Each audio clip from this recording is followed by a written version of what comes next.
Yeah, I don't know how important all this stuff is that's going on with doubting on the vice president, the Republican vice president pick. All right, because it's two extremes. One side wants to bring her up, the other side wants to bring her down. But I think that we all have to understand the pure logic between the Republican Party's selection. It's a matter of stealing the thunder of the Democrat standard line. And I don't recall that the Republicans ever picked a female for the president candidate or the vice president candidate. So I think this is a historical, bold move. And when I say to steal the thunder, this means that Hillary Clinton was absorbed into the support base instead of being the front runner in the face. And because they chose not to do this and Obama went with Biden, the Republicans wanted to take up that slack and perhaps pick up a few more votes of the disgruntled independents or the disgruntled Democrats even, or just women who might want to get involved this time around by saying, hey, I'll just vote for her because she's a woman. Now, how many women of you out there are going to be aware that you're just going to vote for McCain and Palin because the vice president's a woman? How many of you are going to do that? And even if you're not a woman, if you're a man, how many of you are going to do this just because it's a vice president female candidate?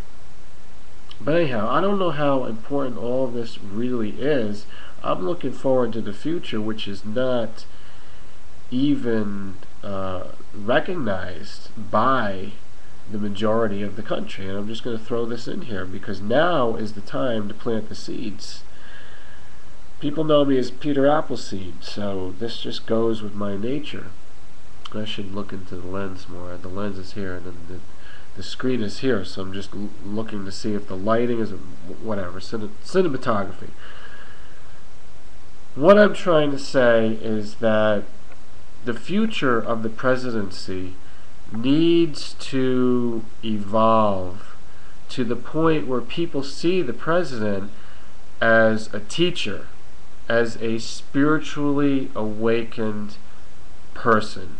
Okay, we're not doing that yet, and we really need to as an American people, because our spirit is dying. Okay, mark my words, and you may not want to hear this, but you need to hear the truth. Mark these words. The spirit of the American people is dying because business, industry, and political leaders are ignoring it. They are just focusing on the gross body, the gross national product. And the president is not just an economic force who is encouraging the greed of the people. The American president is not just a commander-in-chief who is leading a military force around the world by intimidation and threats and killings and murders and excessive force. The president is not merely that. That's a joke. That's small fry. I don't fear those things. I don't cater to those things. I am the future of America because I'm a spiritually awakened citizen. Not only of America, but of the globe. We need to start thinking in terms of really leading the world into a great future, an awakened future, a beautiful, happy future. Okay, let's say that again so we can get through to our thick skulls, our gun-toting, egos. We are supposed to lead the world into a beautiful, happy future. Start looking to the president as someone who is a teacher of truth, a teacher of wisdom. Are we doing that right now? Are we looking at McCain for that? Are we even looking at Obama for that? Are we looking at Ron Paul or any of the other candidates for that? I don't think so. But in order for me to forge a path into the future, and so that one day I might take the stage and run for the presidency, which is a long way off. Not just for myself personally, I'm too young, I'm not established, but the country is not ready for it.